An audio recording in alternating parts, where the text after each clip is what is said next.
क्या करें। आज का ये सत्र श्रीमद एसी भक्तिवेदांत स्वामी श्रील प्रभुपाद को समर्पित है। वह इस्कॉन के संस्थापक आचार्य। इसके बाद में परम पूज्य गोपाल कृष्ण गोस्वामी महाराज और परम पूज्य राधानाथ स्वामी महाराज, जो कि हमारे शिक्षा और दीक्षा गुरु हैं, उन्हें वंदन करते हैं। तो हम अध्याय 2 का अध्ययन कर रहे हैं। उसके अंतर्गत गीता का सार, उसका जो शीर्षक है उसमें 72 श्लोक है और हमने 3 अनुभाग कर ली हैं, जिसमें जो आखिरी कारण था अर्जुन का युद्ध नहीं करने का, और जब अर्जुन कृष्ण को गुरु स्वीकार कर लेते हैं, फिर कृष्ण भगवान अर्जुन को ज्ञान या सांख्य के बारे में बताते हैं, फिर पिछले सत्र में जो हमने बताया था सकाम कर्म के बारे में या फिर कर्म कांड के लिए जो बताया था कि निर्धारित कर्तव्य से का पालन करने से आनंद मिलता है। तो आज जो हम करेंगे वह 38 से 53 नंबर श्लोक है, जिसमें निष्काम कर्म योग, इसे हम बुद्धि योग भी कहते हैं, और इसमें प्रतिक्रियाओं के बिना विरक्तिपूर्ण कर्म के बारे में। और जो आखिरी सत्र हमारा बच जाएगा वह है स्थित प्रज्ञा के बारे में, जो कि मुक्त आत्मा के, जो जीवन मुक्त है, उसके क्या गुण होते हैं। निष्काम कर्म योग या बुद्धि योग, प्रतिक्रियाओं के बिना विरक्तिपूर्ण कर्म। ये आपको अभी समझ में आया होगा कि हमने जो योगा सीढ़ी बताई उसमें इसके बारे में बहुत कुछ पहले से ही बताया।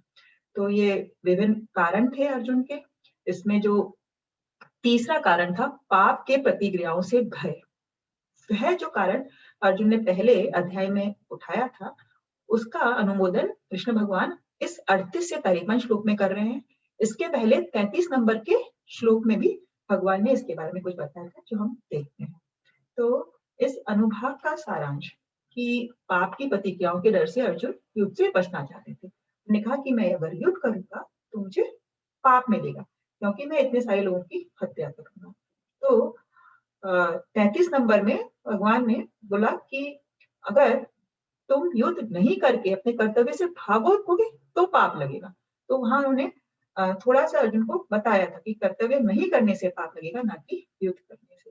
अब इसको और विस्तारित रूप में इस भाग में बताएंगे। तो अर्जुन को लड़ने के लिए प्रेरित करने के लिए कृष्ण भगवान ने पहले तो ज्ञान योग दिया, आत्मा और शरीर का अंतर बताया कि ये सभी आत्मा है और इनका कभी आत्मा का कभी विनाश नहीं होता, तो तुम इन शरीर के लिए शोक क्यों करते हो।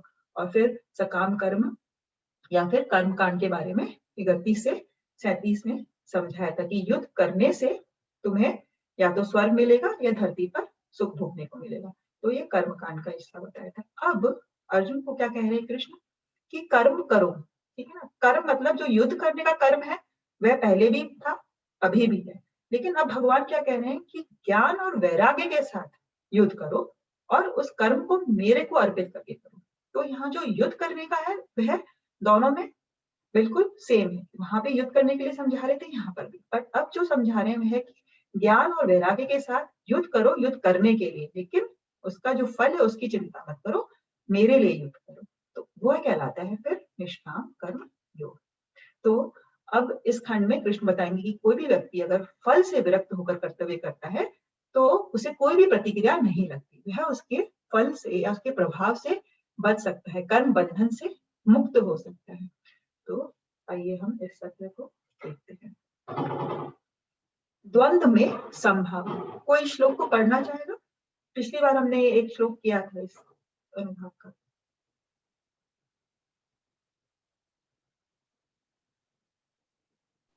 हरे कृष्ण। हरे कृष्ण।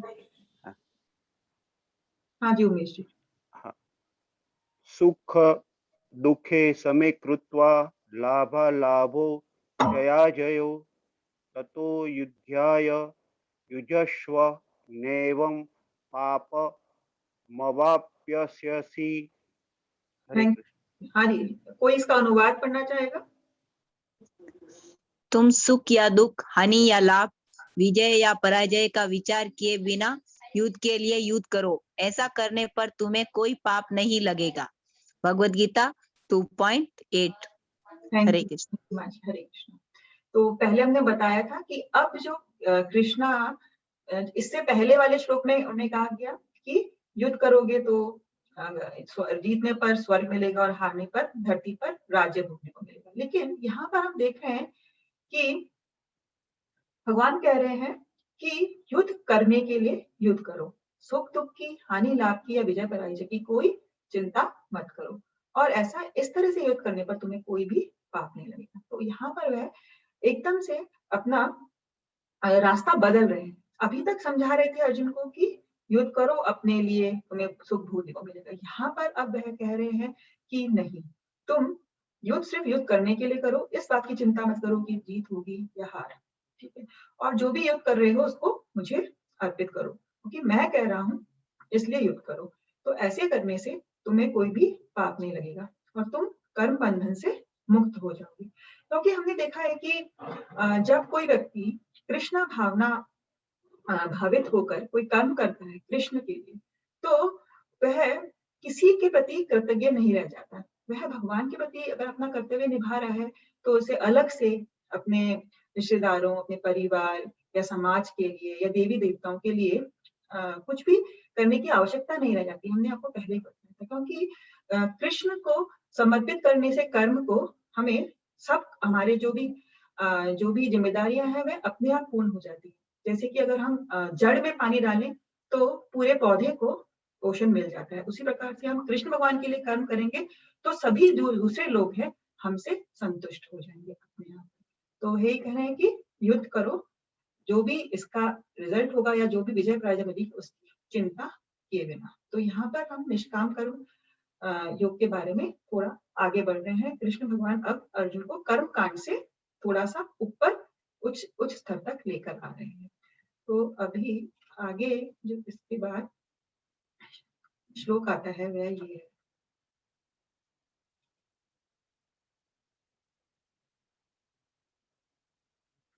इसका अर्थ कोई पढ़ना चाहेगा? श्लोक शायद गलती से इसमें फिर रह गया है। पढ़ू माता जी? हाँ जी। यहाँ मैंने वैश्लेषिक अध्ययन सांख्य कट गया, एक मिनट। हाँ जी। यहाँ मैंने वैश्लेषिक अध्ययन सांख्य द्वारा इस ज्ञान का वर्णन किया है। अब निष्काम भाव से कर्म करना बता रहा हूँ, उसे सुनो। हे प्रथापुत्र, तुम यदि ऐसे ज्ञान से कर्म करोगे तो तुम कर्मों के बंधन से अपने को मुक्त कर सकते हो। भगवत गीता 2.39। हरे कृष्ण। हरे कृष्ण। तो इस श्लोक में भगवान अर्जुन को क्या कह रहे हैं कि मैंने अभी तक तुम्हें सांख्य योग के बारे में बताया। सांख्य योग क्या था? जो 11 से 30 में भगवान बताते हैं। वैश्लेषिक अध्ययन मतलब आत्मा और जो शरीर है उसका विश्लेषणात्मक अध्ययन करते हैं, वह अर्जुन को सांख्य योग बताते हैं। तो यहाँ पर भगवान कृष्ण सांख्य शब्द पहली बार इस्तेमाल कर रहे हैं। कोई बता सकता है सांख्य से क्या समझते हैं हम? सांख्य वर्ड से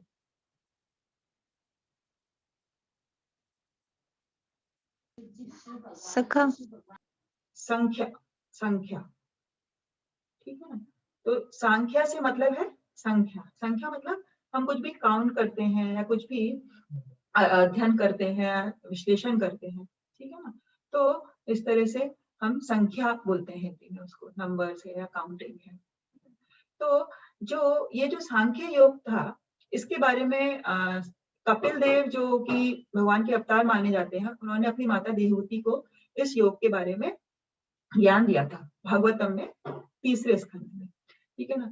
तो और एक सांख्य और है जो कि नास्तिक कपिल के रूप में जो कि आधुनिक समाज में इसको बताया जाता है, ठीक है ना। लेकिन इस जो सांख्य शब्द का यहाँ प्रयोग हुआ है वह उससे उसका कोई संबंध नहीं है जो कि नास्तिक कपिल ने बताया था।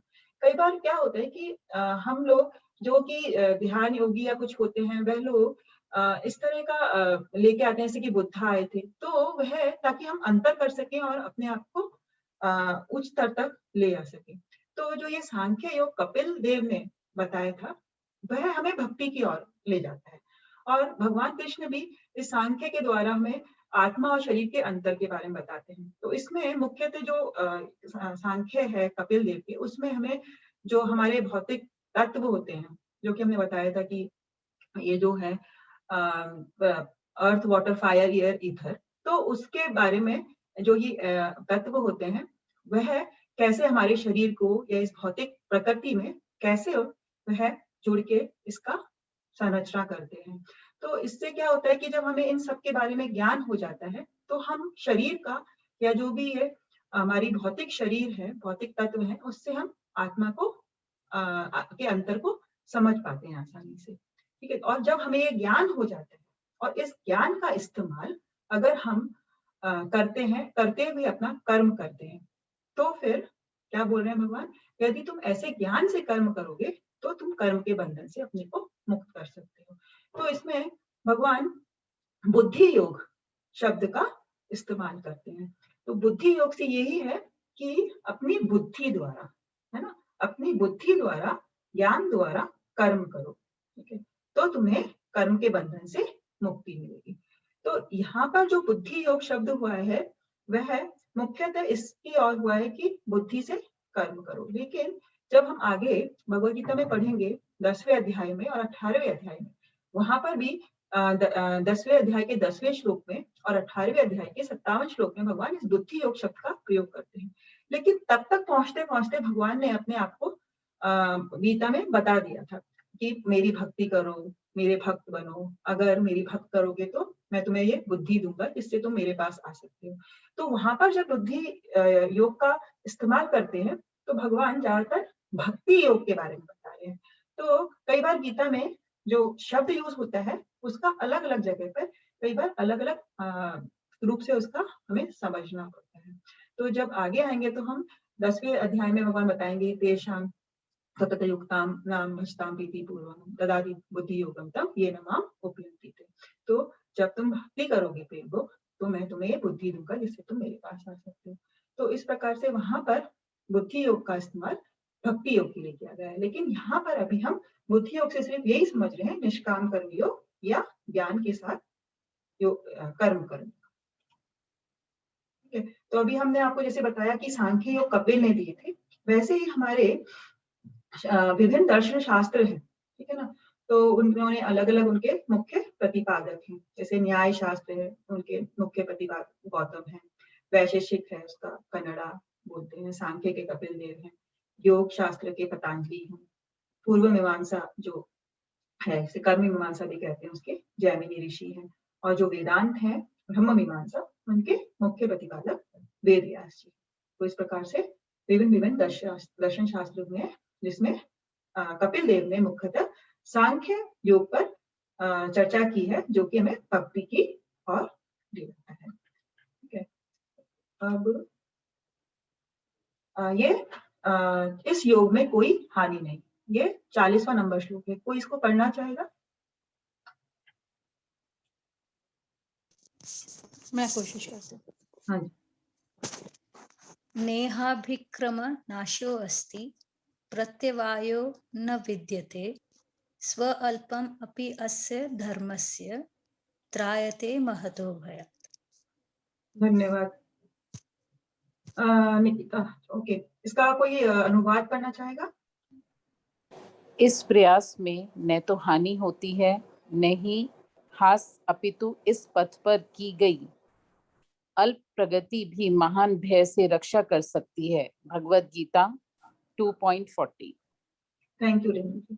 तो इसमें भगवान क्या कह रहे हैं, इस प्रयास में प्रत्यवायो न विद्यते स्वल्पमस्य धर्मस्य त्रायतो महतो भयात्, कि जब हम भक्ति में कार्य करते हैं तो इस प्रयास में कोई भी हानि नहीं होती। जब कृष्णा भावनामृत में रहकर हम कोई भी कार्य करते हैं तो इस प्रयास में कोई भी हानि नहीं होती, अपितु उस पद पर की गई अल्प प्रगति भी महान भय से रक्षा कर सकती है।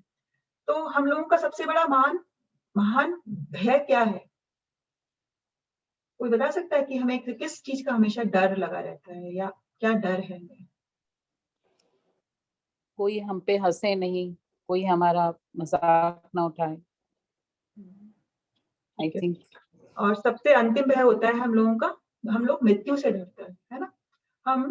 हमें ये मृत्यु का भय होता है। और ये भय क्यों होता है हमें? क्योंकि हम विभिन्न प्रकार के पाप कर्मों में लगे रहते हैं। तो पाप ही हमें भय वाली स्थिति में रखता है। हमेशा हम किसी न किसी चीज से डरे हुए होते हैं, क्योंकि हमारी जो प्रवृत्ति होती है वह पापमय होती है। और अंत समय में मृत्यु से सब लोगों को बहुत डर लगता है, क्योंकि कोई भी इस जन्म मृत्यु के चक्र से बचने का प्रयास नहीं करता और वह उसमें फंसता चला जाता है। तो ये सबसे बड़ा भय होता है। लेकिन भगवान यहाँ क्या कह रहे हैं कि अगर हम इस प्रयास में, मतलब हम भक्ति में एक कदम आगे रखेंगे, 1% कुछ भी करते हैं, हम भगवान के लिए हम जाप करते हैं या हम भक्तों की सेवा करते हैं, तो इस प्रयास में अगर हमने कोई भी सफलता प्राप्त करी है तो वह अभी भी उसका नाश नहीं होता।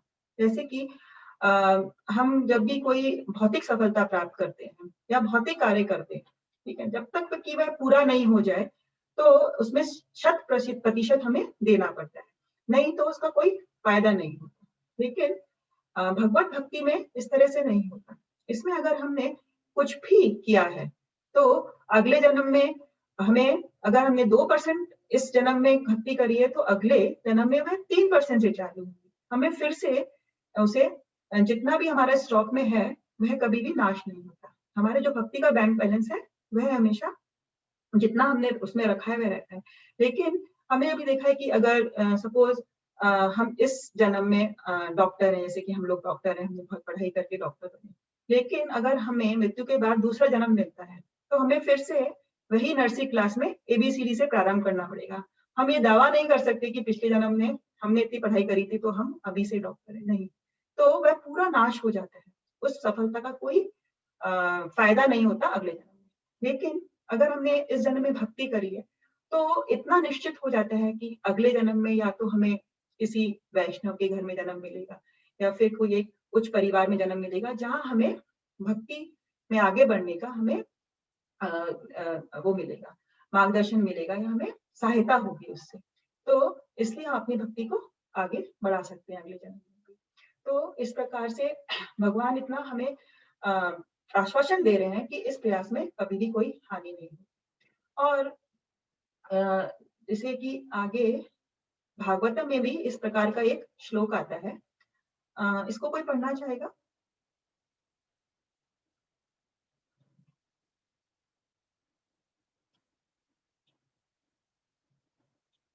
ठीक है।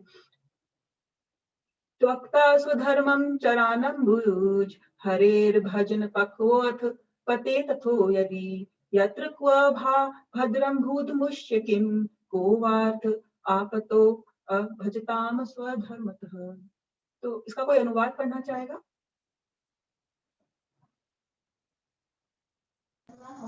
यदि कोई अपना धर्म छोड़कर कृष्णा भावनामृत में काम करता है और फिर काम पूरा न होने के कारण नीचे गिर जाता है तो इसमें उसको क्या हानि, और यदि कोई अपने भौतिक कार्यों को पूरा करता है तो इससे उसको क्या लाभ होगा। अथवा जैसा कि ईसाई कहते हैं, यदि कोई अपनी शाश्वत आत्मा को खोकर संपूर्ण जगत को पा ले तो मनुष्य को इससे क्या लाभ होगा। श्रीमद् भागवतम 1.5.17। तो ये 5वें स्कंद का 17वां श्लोक है, जिसमें कि थोड़ा सिमिलर इसमें समान है अर्थ, कि अपने धर्म को छोड़कर अगर कृष्ण भावनामृत में काम करता है तो काम पूरा न होने पर नीचे भी गिर जाते कभी कभी, तो इसमें कोई हानि नहीं होती। जैसे कि जब प्रभुपाद ने बहुत से अंग्रेज लोगों को भक्त बनाया तो वह उन्हें इतना आश्वासन देते थे क्योंकि उन्होंने उनकी मदद करी है, उनका इस जो इस्कॉन सोसाइटी में उन्होंने इतना आगे बढ़ाने में मदद करी है, तो उसका उन्होंने वह गारंटी लेते थे प्रभुपाद अपने भक्तों के लिए कि वह हमेशा भगवान के धाम में वापस जाएंगे। तो वह यही कहते हैं कि जो कृष्णा भावनामृत में अगर कोई कार्य करते हैं तो अगर कभी ऐसा होता था कि उनके कुछ शिष्य फिर पूर्णतः अपना, अगर उन्होंने संन्यास ग्रहण कर लिया था तो उसका पालन नहीं कर पाते हैं, है ना, अपनी पुरानी आदत में फिर से चले जाते हैं, लेकिन वह फिर से लौट के प्रभुपाद के पास आ जाती थी। तो अगर इसमें वे कभी नीचे गिरते भी हैं तो भगवान और भक्त हमें आश्वासन देते हैं कि हमारी कोई भी हानि नहीं है। लेकिन अगर हम अपने सारे भौतिक कार्य अच्छे से करें लेकिन भगवान के लिए कुछ नहीं करें तो उसका कोई फायदा नहीं होगा। जैसे कि शाश्वत आत्मा को खोकर अगर हम संपूर्ण जगत को भी पालें तो मनुष्य को इससे कोई लाभ नहीं होगा। तो इसमें हमने और भी हमारे भागवत में भी उदाहरण है, जैसे कि भरत महाराज की कथा तो सभी को पता है। वह अपना राजपाट छोड़कर जंगल में तपस्या करने जाते हैं और वहां उन्हें हिरण से आसक्ति हो जाती है और फिर उन्होंने इसी आसक्ति के कारण उन्हें अगला जन्म हिरण का मिलता है। लेकिन हिरण के जन्म में भी उनको अपनी भक्ति के बारे में याद रहता है और वह किसी आश्रम के पास ही रहते थे वहां पर, और फिर उनको सब कुछ याद भी था और फिर उनका आखिरी जन्म जड़ भक्त के रूप में होता है और उन्हें फिर भगवान की प्राप्ति हो जाती है। तो इसमें हमसे पता चलता है कि भक्ति में कभी भी हानि नहीं होती, हमें अंततः भगवत धाम की प्राप्ति होती है। इसी प्रकार से अजामिल की कथा भी आप लोगों को पता होगी कि अजामिल जो थे ब्राह्मण परिवार से थे और उन्होंने बहुत शास्त्रों का अध्ययन किया था और बहुत वेदों का पाठ वगैरह किया था, लेकिन वह किसी स्त्री से आसक्त हो जाते हैं, उसकी वजह से वह गिर जाते हैं और लेकिन वह अपने बेटे का नाम नारायण रखते हैं। तो उस जब उनकी अंतिम समय आता है और वह नारायण अपने बेटे को पुकार रहे होते हैं, लेकिन क्योंकि उन्होंने कुछ प्रतिशत भक्ति की होती है तो भगवान इतने दयालु हैं कि उसका 100% वे हमें फल प्रदान करते हैं। तो जो अजामिल ने भक्ति की थी उसकी वजह से उन्हें यमदूत नहीं ले जा पाते हैं और उन्हें भक्ति फिर से करने का मौका मिलता है और फिर वह हरिद्वार जाकर अपनी भक्ति को पूर्ण करते हैं और भगवान को प्राप्त करते हैं। तो इसमें फिर से हमें भगवान के आश्वासन पर का पता चलता है। और इसी प्रकार से एक और कथा आती है भागवतम में चित्रकेतु महाराज की। तो वह शिव जी के प्रति कुछ अपराध कर देते हैं, तो लेकिन फिर बाद में उन्हें कोई असुर बनना पड़ता है और वे शिव जी से उनका कुछ युद्ध होता है, लेकिन अंततः उनको भी भगवत प्राप्ति होती है। तो इस प्रकार से बहुत से उदाहरण हैं जिनमें पता चलता है कि भक्ति से कभी भी कोई हानि नहीं होती और अंततः हमें भगवान किसी न किसी रास्ते से अपने पास बुलाते हैं। तो आगे हम देखते हैं एकाग्र और शाखा युक्त में तुलना। तो इस श्लोक में भगवान अब ये बता रहे हैं कि अगर हम इस निष्काम कर्म योग में एकाग्र मन से कुछ करें तो उसका क्या होगा, और अगर कोई अपना मन अलग अलग चीजों में लगाता है तो उससे क्या होगा। कोई इस श्लोक को पढ़ना चाहेगा?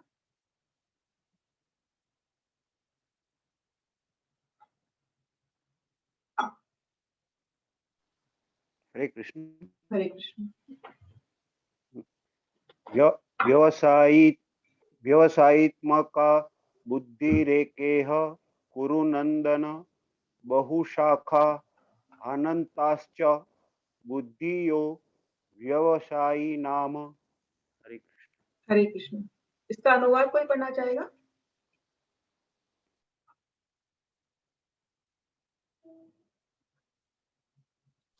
हरे कृष्ण। हरे कृष्ण। हाँ सुनीता। जो इस मार्ग पर चलते हैं वे प्रयोजन में दृढ़ रहते हैं और उनका लक्ष्य भी एक होता है। हे कुरुनंदन, जो दृढ़ प्रतिज्ञा नहीं है उनकी बुद्धि अनेक शाखाओं में विभक्त रहती है। भगवद गीता 2.41। धन्यवाद सुनीता। हरे कृष्ण। हरे कृष्ण। तो इसमें हम देख रहे हैं कि भगवान एक व्यवसाय आत्मिका बुद्धि, तो व्यवसाय आत्मिका एक शब्द यूज कर रहे हैं। तो व्यवसाय से तो आप लोग सभी जानते हैं व्यवसाय क्या होता है। कोई भी हमारा जो बिजनेस है या धंधा हम जो करते हैं उसको व्यवसाय होता है। तो यहाँ पर वह कह रहे हैं व्यवसाय आत्मिका बुद्धि एकह कुरु नंदन। तो इसमें जो इस मार्ग पर चलते हैं वह प्रयोजन में दृढ़ रहते हैं। तो व्यवसाय आत्मिका बुद्धि से क्या है कि दृढ़ निश्चय, हमें ये दृढ़ श्रद्धा है कि भगवत भक्ति करने में ही पूर्णता है ना, यही पूर्ण सत्य है। तो ये उनका उनमें इन्हें दृढ़ विश्वास होता है और इसी दृढ़ विश्वास के साथ वे भक्ति करते हैं ना? और उनका लक्ष्य भी एक होता है, उनका एकमात्र लक्ष्य होता है भगवान कृष्ण को संतुष्ट करना। हमने पहले बताया कि अगर हम भगवान कृष्ण को संतुष्ट करते हैं तो हमें हमारे कोई भी और वो नहीं रह जाता, कोई भी कर्तव्य हमारे नहीं रह जाता।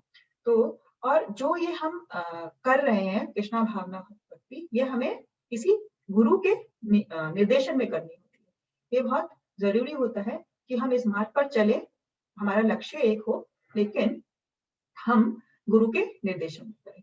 और फिर भगवान कहते हैं कि जो दृढ़ प्रतिज्ञा नहीं है, जिसका मन भक्ति में दृढ़ नहीं है, इसका मन स्थिर नहीं, तो जो व्यवसाय आत्मिका बुद्धि है वह की स्थिर मन से और बुद्धि से भगवान की सेवा करे। लेकिन जिसमें दृढ़ प्रतिज्ञा नहीं है इसके प्रति, तो वह अपना मन अनेक सकाम कर्मों में लगाएंगे है ना, अब अनेक सकाम कर्मों में लगाएंगे और हमेशा कर्म बंधन में लगे रहेंगे, वे कभी भी उच्च स्तर पर नहीं आ सकते।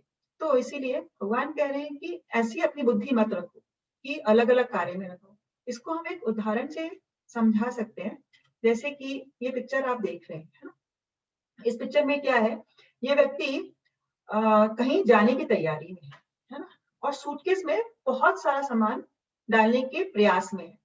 जब हम कभी कहीं बाहर जाते हैं तो हम सोचते हैं कि इस चीज की भी कमी नहीं रह जाए, काश ये भी रख सकते, काश ये भी रख सकते। हमारी बहुत सारी इच्छाएं होती हैं कि हम सब कुछ साथ में ले जाएं, हमें कोई भी दिक्कत नहीं आए, कुछ भी प्रॉब्लम नहीं हो, हम सफर करें, और हम पूरे घर को सूटकेस में डालने का प्रयास करते हैं। लेकिन क्या ये संभव है? नहीं, है ना, क्योंकि अगर हम ऐसा करेंगे तो ना हमारा प्रयास सफल होगा और ना हम यात्रा पे जा सकेंगे, और ऐसा नहीं कर पाए और हम सोचे कि यात्रा पे ही नहीं जाए तो वह भी सही नहीं है ना। तो हमें हमारा लक्ष्य भी प्राप्त करना है, लेकिन एक हमें बहुत ही एकाग्र मन से जो चीज जरूरी है उसको ले जाना है ना, जो चीज जरूरी नहीं है उसको छोड़ना है। इसी प्रकार से हमारे जीवन में भी हमें बहुत से कार्य करने होते हैं, लेकिन हमें ये देखना होता है कि पहले कौन सा कार्य करें या कौन से जरूरी कार्य है ना। तो भगवान की भक्ति में भी हम सोच सकते हैं कि मैं ये भी कर लूं, वो भी कर लूं, या भौतिक स्तर पर भी हमें बहुत सारे कार्य करने की इच्छा होती है, लेकिन हमारे पास दिन तो एक ही है, 24 घंटे हैं जिसमें हमें सब कार्य करने होते हैं। तो हमें प्राथमिकता देनी होती है कभी कभी, किस कार्य को हमें पहले करना है या जरूरी है आज ये कार्य खत्म करेंगे तब। तो जब हमारी स्थिर बुद्धि होगी, स्थिर मन होगा, बुद्धि के साथ हम कार्य करेंगे तो हम सफल हो पाएंगे। इस तरह से हमें सफलता नहीं मिलेगी। तो हमें बहुत जरूरी है कि हम हमारा ध्यान अपने लक्ष्य की तरफ रखें, ठीक है ना। जैसे कि जब कभी हमारे बच्चे बड़े हो रहे होते हैं और वो 11th-12th में आते हैं, तो हमें समझ में नहीं आता कि उन्हें क्या सब्जेक्ट दिलाएं। कभी सोचते हैं साइंस दिला दें, कभी आर्ट्स कर लो, कॉमर्स कर लो, कभी कहते हैं लॉ कर लो। तो एक बच्चा है, वह सब चीज की पढ़ाई तो नहीं कर सकता, है ना, उसे कुछ ना कुछ सिलेक्शन करना होगा, प्रायोरिटी देनी होगी, और उसके बाद उसी के लिए पढ़ना होगा। किसी को डॉक्टर बनना है तो साइंस लेके उसे पूरे मन से सब्जेक्ट्स पढ़ने होंगे, तैयारी करनी होगी, तभी वह लक्ष्य को प्राप्त कर सकता है। इसी प्रकार से आध्यात्मिक जीवन में भी हमें हमारे लक्ष्य को निर्धारित करना है और उस निर्धारित लक्ष्य की तरफ बड़ी दृढ़ता से बढ़ना है ना। तो एक ही तरफ हमारा ध्यान होना चाहिए।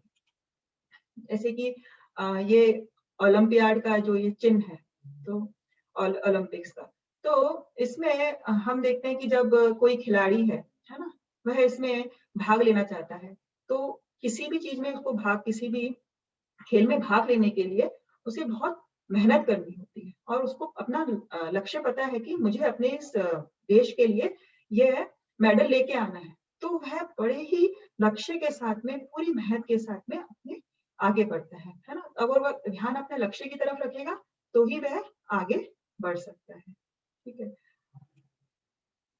और भगवान प्रभुपाद इस विषय में क्या कहते हैं कि कृष्ण के गंभीर भक्त को उद्देश्य और तात्कालिकता की भावना से परिभाषित किया गया है।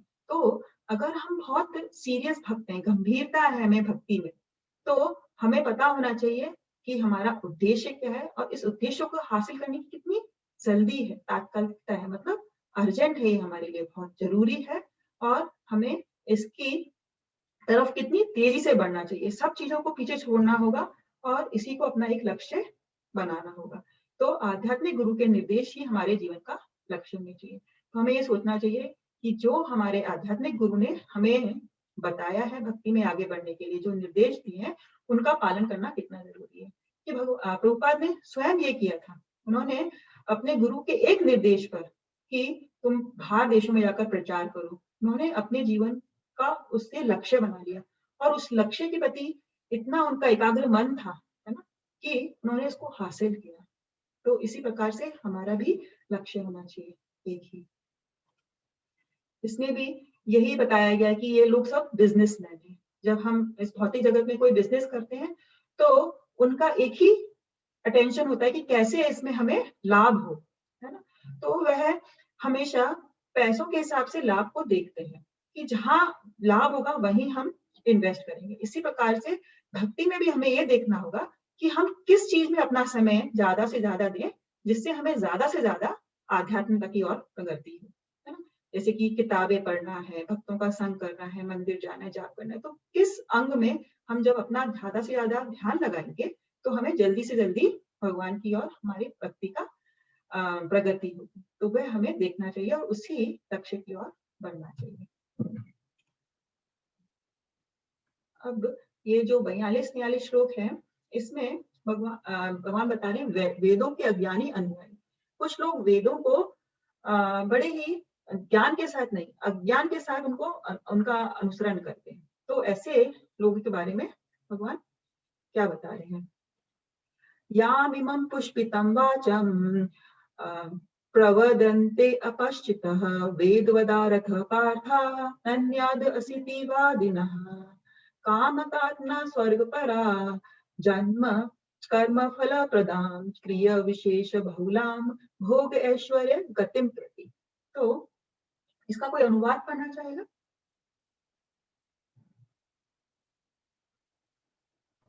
मैं पढ़ूंगा तो। हाँ जी, पढ़िए। अल्प ज्ञानी मनुष्य वेदों के उन अलंकारिक शब्दों के प्रति अत्यधिक आसक्त रहते हैं जो स्वर्ग की प्राप्ति, अच्छे जन्म, शक्ति इत्यादि के लिए विविध सकाम कर्म करने की स्तुति करते हैं।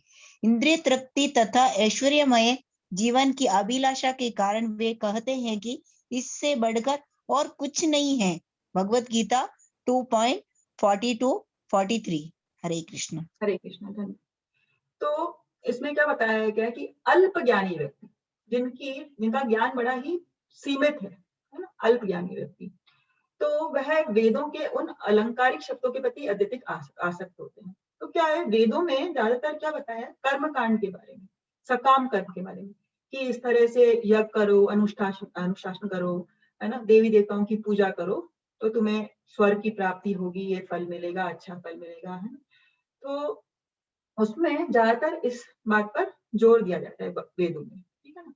तो इसमें क्या है कि अच्छे जन्म के लिए, शक्ति प्राप्त करने के लिए, जैसे कि शक्ति प्राप्त करने के लिए एक सोम रस का भी उदाहरण देते हैं कि सोम रस पीने से हमें बहुत सुंदर शरीर मिलेगा, बहुत बलवान शरीर मिलेगा। तो उस प्रकार, क्योंकि ये सोम रस बड़ी देवी देवताएं स्वर्ग वगैरह में इसका खूब पान करते हैं, तो उसका जो लक्ष्य है वह यही है कि वह ज्यादा से ज्यादा इंद्रिय तृप्ति कर सके, है ना, भोग और ऐश्वर्य का जीवन जी सके।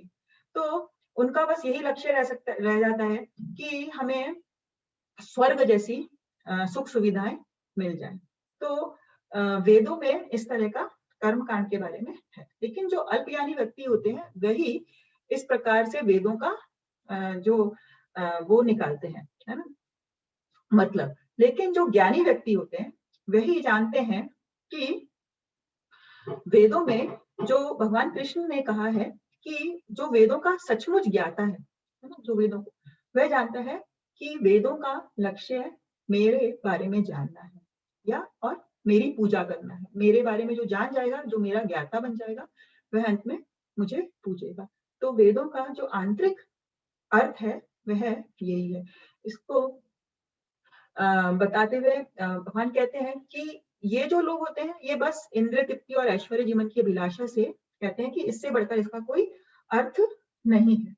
लेकिन ऐसा नहीं है, क्योंकि जब वेद के बाद में जो उपनिषद आते हैं, तो उपनिषद हमें इस दिव्य ज्ञान के बारे में बताते हैं, भगवान के बारे में। जैसे कि गीता भी पंचम वेद महाभारत का एक अंग है। तो उपनिषद से हमारे इस कृष्ण जीवन का प्रारंभ होता है ना। तो हम आगे की ओर बढ़ते हैं। तो इस प्रकार से हमें ये, तो आगे अब भगवान बता रहे हैं कि इस एकाग्र बुद्धि के लिए क्या बाधाएं हैं।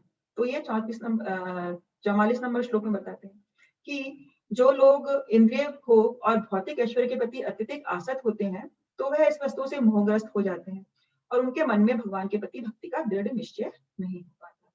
तो इसमें यही बता रहे हैं कि अगर, जैसे कि हमने यहाँ पर जो पिक्चर लगा रखी है वो धृतराष्ट्र की लगा रखी है। धृतराष्ट्र अपने बेटे के लिए, दुर्योधन के लिए और खुद के लिए वह राज्य को नहीं छोड़ना चाहता। वह राज्य के भोग के प्रति इतना आसक्त थे कि उन्होंने किसी की भी नहीं सुनी। बहुत लोगों ने समझाने की कोशिश करी, विदुर ने, भीष्म ने, विष्णुदेव थे, लेकिन उन्होंने नहीं सुना क्योंकि वह इंद्रिय भोग और भौतिक ऐश्वर्य के प्रति बहुत अत्यधिक आसक्त थे। और ऐसे लोग कभी भी समाधि के स्तर पर नहीं आ सकते। समाधि का मतलब अपने मन को स्थिर करना भक्ति में, है ना? तो वह स्तर ऐसे लोगों का कभी भी नहीं आ सकता। तो ये अगर ऐसा है, अगर हमारा मन इसके प्रति आसक्त है, तो कभी भी हम एकाग्र बुद्धि से भगवान के लिए आगे नहीं बढ़ सकते।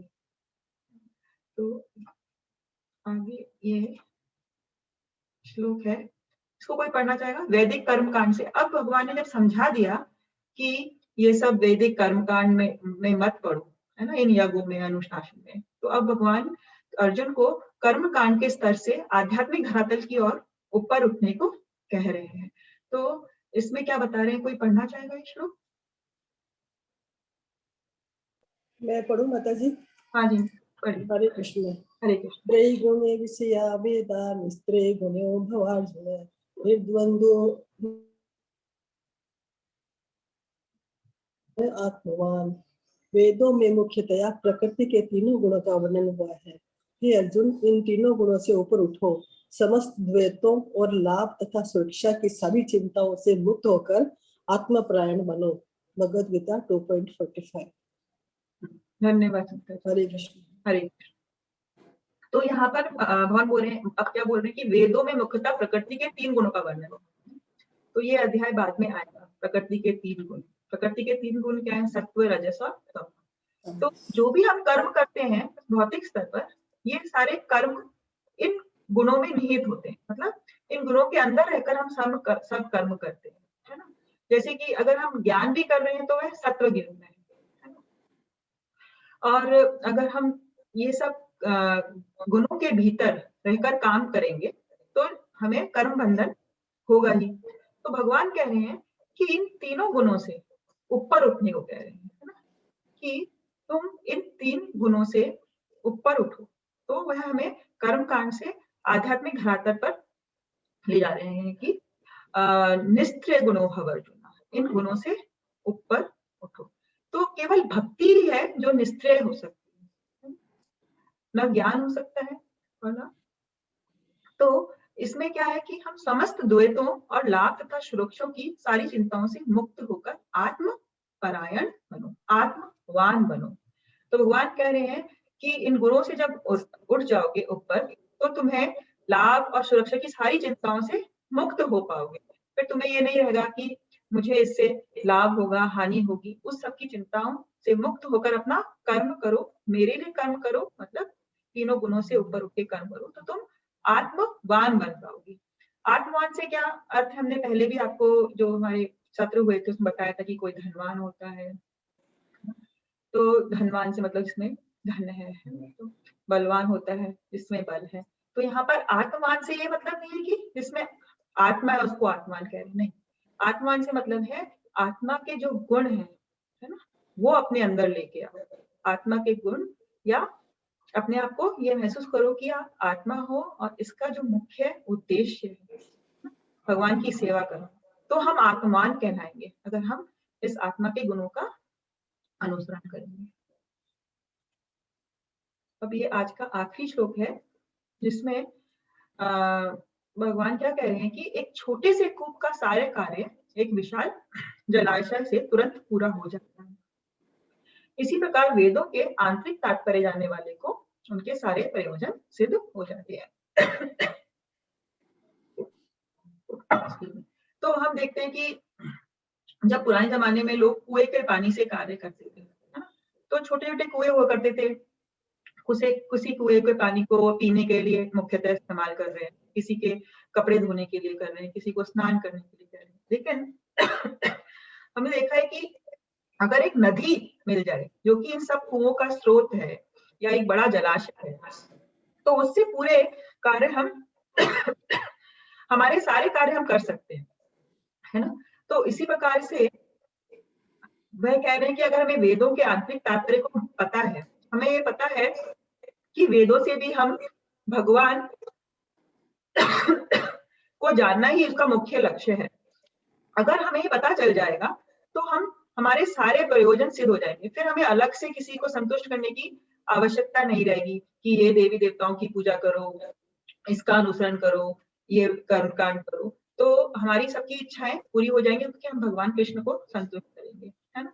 इसी प्रकार से 15वें अध्याय के 15वें श्लोक में भगवान इसके बारे में बता रहे हैं कि मैं ही वेदों से जानने योग्य हूं। तो क्या कहते हैं, सर्वस्य चाहम हृदि सन्निविष्टो मत्त स्मृत ज्ञानम अपूर्णम च वेदेश च सर्वे अहम एव वेद्यो वेदांत कृत वेदविद एव चाहम, कि इन वेदों के द्वारा मैं ही जानने योग्य हूँ, मैं ही वेदों को मैंने ही बनाया है ना, और मैं वेदों को पूर्णतः जानता हूँ और वेदों से ही जानने योग्य हूँ। तो भगवान कह रहे हैं कि वेदों का जो आंतरिक तात्पर्य है मुझ तक लेकर आना है ना।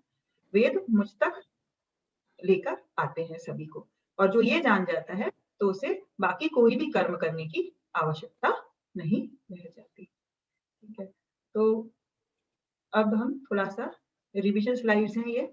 हमने 38 में पढ़ा कि कर्तव्य के रूप में युद्ध करो, द्वंद्व में संभाव रखो, चाहे जीत हो चाहे हार हो उसकी चिंता मत करो, और ऐसा करोगे तो पाप नहीं।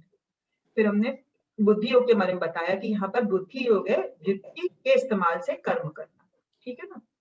तो जब हम हमें इस कर्म में बुद्धिमत्ता का संलग्न करेंगे तो हम कर्म के बंधन से मुक्त हो जाएंगे, है ना, और मुक्ति के लिए हमारी पात्रता हो जाएगी। फिर इस योग से कोई नुकसान नहीं होता, ये 40 में बताया था नया नाशोस्ति, इसमें कोई हानि नहीं होती। भौतिक प्रयास में हमेशा हानि होती है, लेकिन भगवत भक्ति में कोई हानि नहीं होती। फिर हमें जो ये योग करना है वह एकाग्र बुद्धि से करना है, एकाग्र होकर करना है, अलग अलग हमारा मन नहीं लगाना है, अनेक काम करना है।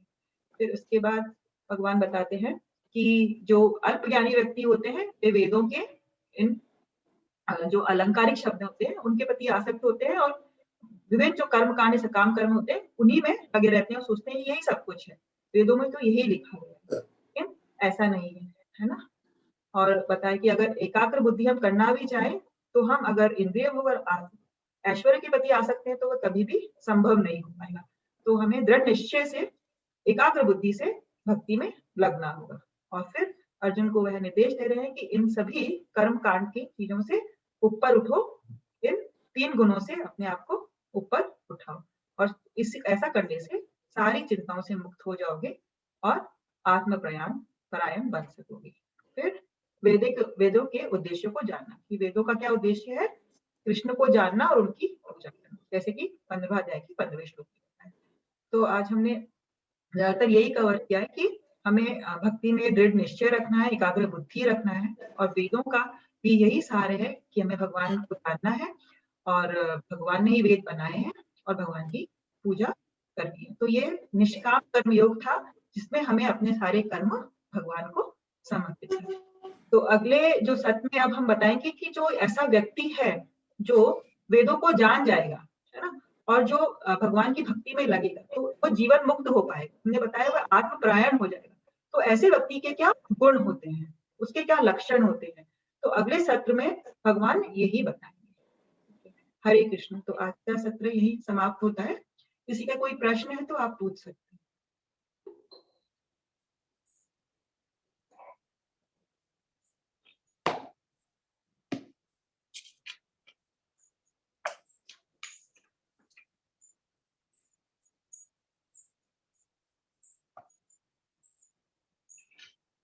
ठीक है, तो हम 10 बार हरे कृष्ण महामंत्र का जाप करेंगे।